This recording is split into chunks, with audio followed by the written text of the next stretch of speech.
আসসালামু আলাইকুম। হ্যালো বন্ধুরা, MH medicine and health tips থেকে সবাইকে জানাই স্বাগত। আজকে আপনাদের একটি গুরুত্বপূর্ণ ভিডিও নিয়ে আলোচনা করব, তা হচ্ছে হৃদরোগ প্রতিরোধে ডাক্তার দেবী শেঠির 25টি পরামর্শ। আপনারা জানেন, কম বেশি আমরা অনেকেই চিনে থাকি ডাক্তার দেবী শেঠির বিভিন্ন পরামর্শ। উনি হৃদরোগের বিশেষজ্ঞ।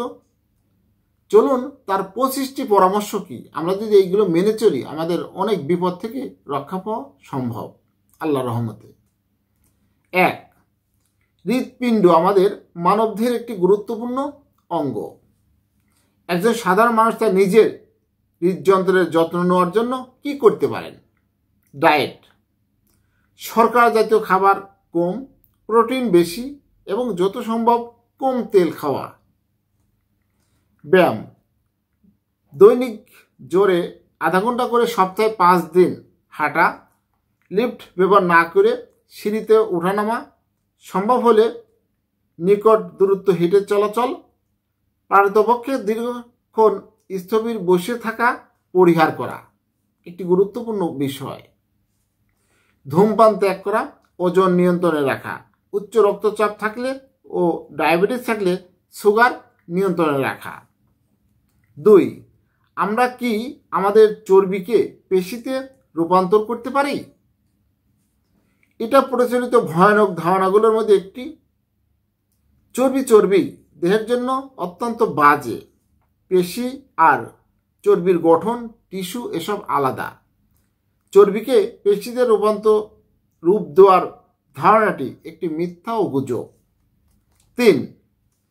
একটা ব্যাপার খুবই ভয়ের যে আপাত দৃষ্টিতে সুস্থ সবল মানুষও আচমকা হৃদরোগের আক্রান্ত হচ্ছেন এবং কোনো লক্ষণ ছাড়াই। এই ব্যাপারটা আসলে কি? এটাকে আমরা আসলে সাইলেন্ট অ্যাটাক বলতে পারি। আর সেই জন্যই আমরা বয়স 30-এর বেশি এমন সবাইকে উপদেশ দিয়ে থাকি নিয়মিত স্বাস্থ্য পরীক্ষা করাতে। 30-এর উপরে যাদের বয়স, এই ব্যক্তিদের এটা মাথায় রাখা উচিত। 4. অনেকেই বলে থাকেন হৃদরোগ ব্যাপারটা বংশকরণিক বা বংশ থেকে আসে। আসলে কি সত্য?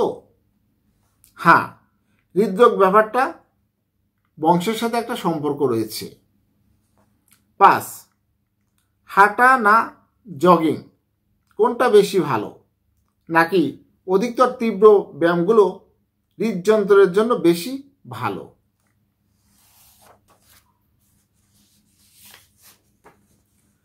দুইয়ের মধ্যে সব দিক দিয়েই হাঁটাই ভালো। জগিং করলে আপনি অল্প সময় হাঁপিয়ে যাবেন, এছাড়াও পায়ের গোড়ালি এবং হাঁটুর উপর বাজে প্রভাব পড়বে। জগিং থেকে আপনি হৃদযন্ত্রের জন্য যতটা উপকার আশা করেন হাঁটা থেকে তার সবটি পাবেন, উল্টো এর কোনো বাজে দিক নেই। তাই আমাদের বেশি বেশি হাঁটতে হবে। 6. যারা নিম্ন রক্তচাপে ভোগেন তারাও কি হৃদরোগে আক্রান্ত হতে পারেন? ব্যাপারটা খুবই বিরল বলা হয়। 7. কোলেস্টেরল কি ছোটবেলা থেকে জমা হওয়া শুরু হয়, নাকি পরিণত বয়সে বা 30-এর পর জমা শুরু হয়? না, তা নয়। কোলেস্টেরল ছোটবেলা থেকেই নালীতে জমা থাকে, এর জন্য পরিণত বয়স লাগে না। 8. অনিয়মিত বা বাজে খাদ্যাভ্যাস কি হৃৎপিণ্ডের উপর কোনো বাজে প্রভাব ফেলে থাকে? যদি আপনি ভাজা পোড়া জাতীয় বিভিন্ন তৈলাক্ত খাবার খান বা এগুলো অনিয়মিত বুঝিয়ে থাকেন, তবে এগুলো আপনার হৃদযন্ত্রের উপর বাজে প্রভাব ফেলে। এই জন্য ডাক্তারদের মতে তারাও পরামর্শ দেন জাঙ্ক ফুড বর্জন করুন। 9. ওষুধের সাহায্য ছাড়া কিভাবে আমরা কোলেস্টেরল কমাতে পারি বা নিয়ন্ত্রণ করতে পারি? আপনার খাদ্যাভ্যাসে পরিবর্তন আনুন, সুষম খাবারের অভ্যস্ত করুন এবং নিয়মিত হাঁটুন। খাদ্য তালিকায় বাদাম জাতীয় খাবার রাখুন, এটি কোলেস্টেরল নিয়ন্ত্রণের সহায়ক। 10, খুব সোজা ভাষায় হৃদযন্ত্রের জন্য কোন খাবারগুলো ভালো আর কোনগুলো খারাপ? ফল এবং শাকসবজি হচ্ছে সবচেয়ে ভালো, আর সবচেয়ে খারাপ বলতে গেলে তেল। 11, কোন তেল সবচেয়ে ভালো, সয়াবিন, অলিভ অয়েল নাকি সরিষা? সব তেলই খারাপ, বিশেষত আমরা যেভাবেই খাই। 12, নিয়মিত স্বাস্থ্য পরীক্ষা বলতে আসলে কি কি পরীক্ষা করাতে হবে? আপনি কি বিশেষ কিছু বলতে চান? সাধারণ রক্ত পরীক্ষা, যেগুলো দ্বারা আপনি বুঝতে পারবেন আপনার সুগারের নিয়ন্ত্রণ কিনা। ইসিজি, সামর্থ্য থাকলে ট্রেডমিল টেস্ট, ইকোকার্ডিওগ্রাম। আর হ্যাঁ, রক্তচাপও পরিমাপ করতে হবে। 13, হার্ট অ্যাটাক হলে প্রাথমিকভাবে কি করা উচিত? একটি গুরুত্বপূর্ণ বিষয় যে আমাদের হার্ট অ্যাটাক হলে কি করা উচিত। ব্যক্তিকে আগে শোয়ান এবং তার জিহ্বার নিচেই অ্যাসপিরিন জাতীয় ওষুধ দিন। খুব দ্রুত নিকটস্থ কোনো করোনারি ইউনিটে নিয়ে যান। মনে রাখবেন, মোটামুটি বড় ক্ষতিটা 1 ঘন্টার মাঝেই হয়, আর এক্ষেত্রে সময় মহামূল্যবান, তাই কোনোভাবেই সময় নষ্ট করবেন না। 11, আমরা হার্ট অ্যাটাকের জন্য বুকের ব্যথা আর গ্যাসের জন্য বুকের ব্যথার মধ্যে কিভাবে ফারাক করব?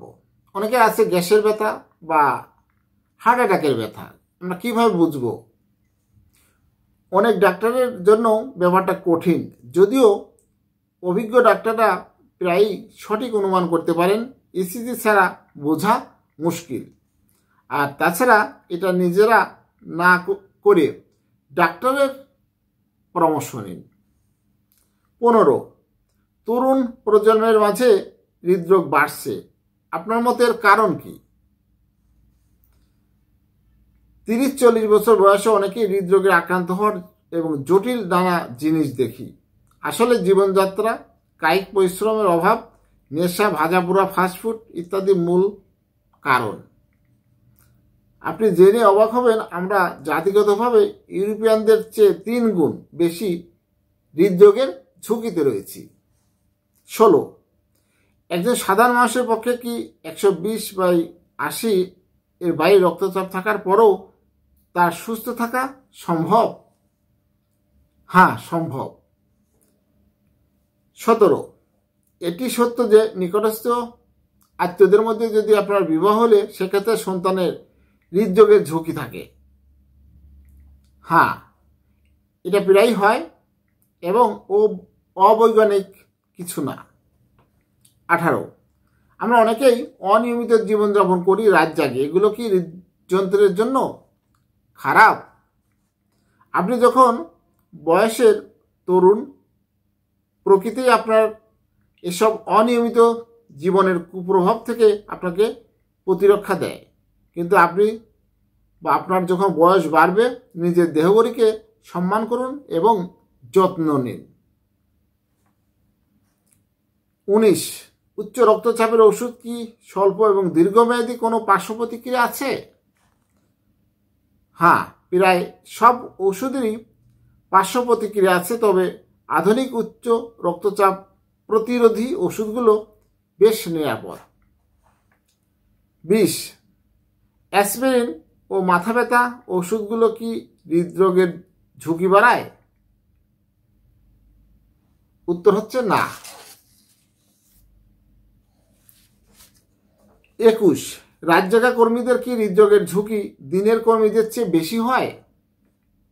না, উত্তর না। 22, ডায়াবেটিস আর হার্ট অ্যাটাকের মাঝে কি কোনো যোগসূত্র রয়েছে? হ্যাঁ, অবশ্যই নিবিড় যোগসূত্র রয়েছে ডায়াবেটিস এবং হার্ট অ্যাটাকের। ডায়াবেটিস রোগীদের যাদের সুগার নিয়ন্ত্রণে নেই তাদের ঝুঁকি মাত্রা বেশি। 23, ব্যস্ত সূচির মাঝে যেভাবে হাঁটা হয় না, সেক্ষেত্রে কি করা? অনেকের কাছে দেখা যায় যে সময় পায় না। সোজা ভাষায় বলি, একটানা বসে থাকবেন না, লাগলে অফিসে এক ডেস্ক থেকে অন্য ডেস্কে যান, কোনো কারণ ছাড়া অন্য ফ্লোরে সিঁড়ি দিয়ে যান, এক্ষেত্রেও অনেক কাজ হবে। বাড়িতে টুকটাকি কাজ করুন, এটাও ভালো। আমরা অনেকে আছি যে একই জায়গায় বসে দীর্ঘ সময় থাকি, এগুলো ঠিক নয়। মাঝে মাঝে হাঁটতে হবে, লিফট এড়িয়ে চলতে হবে, সিঁড়ি দিয়ে হাঁটা চলাফেরা করতে হবে, তাহলে আমাদের শরীরটা অনেক ভালো থাকবে। 24, যোগা কি উপকারী? হ্যাঁ, অবশ্যই। এটি চাপমুক্ত রাখে, যা হার্টের জন্য উপকারী। 25, সর্বশেষ পরামর্শ। আমাদের জীবনে নানা চাপ, নানা কারণে আমাদের হৃদযন্ত্র অত্যাধিক চাপের মুখোমুখি হয়। একজন ডাক্তার হিসেবে আপনি চাপমুক্ত থাকার জন্য কি উপদেশ দেবেন? এই দেবী সেটিকে প্রশ্ন করা হয়েছে। সর্বশেষ 25 নম্বর প্রশ্নটি। জীবনের প্রতি দৃষ্টিভঙ্গি বদলানো খুবই প্রয়োজন। দেখুন, জীবনের প্রতিটি ব্যাপারই যে একদম নিখুঁত হতে হবে, সবাই যে সাফল্যমণ্ডিত হতে হবে এমন তো নয়। একটু অন্য আঙ্গিকে দেখুন জীবনটাকে। আমি এতক্ষণ আপনাদের 25টি প্রশ্ন এবং এর উত্তর বলার চেষ্টা করেছি। ডাক্তার দেবী সেটি ইনি একটা প্রোগ্রামে তাকে এতগুলো প্রশ্ন করেছিলেন এবং উত্তর দিয়েছিলেন। আমি সেগুলো আপনাদের হুবহু বলার চেষ্টা করছি। সূত্র হচ্ছে ইন্ডিয়া টুডে, এটি সূত্র। হ্যালো বন্ধুরা, আপনাদের জানাই, আমরা এখন দেখা যাচ্ছে হৃদরোগ খুবই একটি ব্যাপক প্রকার মানুষের মাঝে বাড়ছে। অল্প বয়সেই এরকম সমস্যা দেখা দিচ্ছে।